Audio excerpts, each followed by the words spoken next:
However, design continues with the scullery and overflow kitchen, which features double basin sink and pantry for kitchen supplies, expanded storage.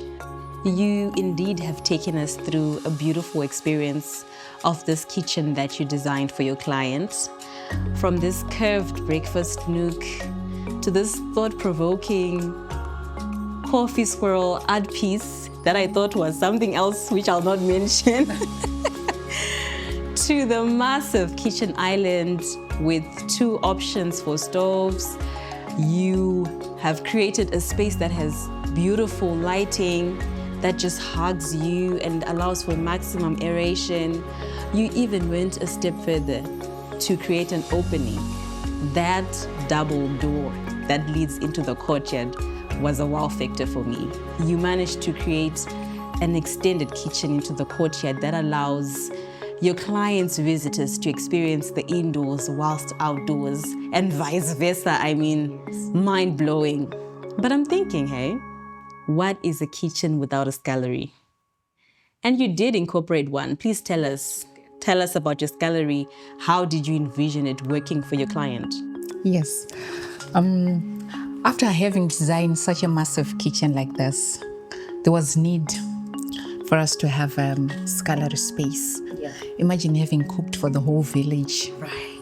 You need space to clean up. And the design for the space was clutter-free and minimalistic.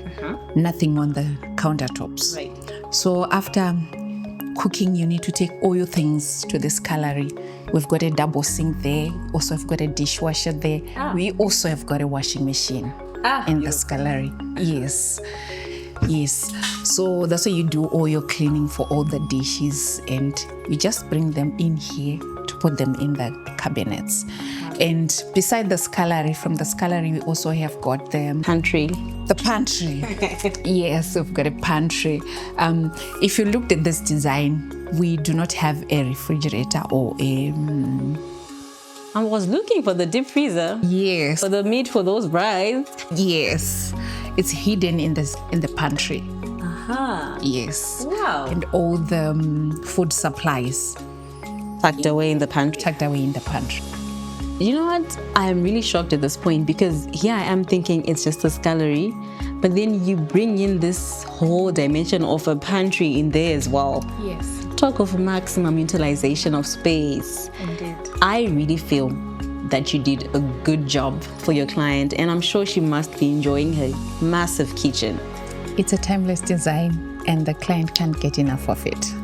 I can only imagine.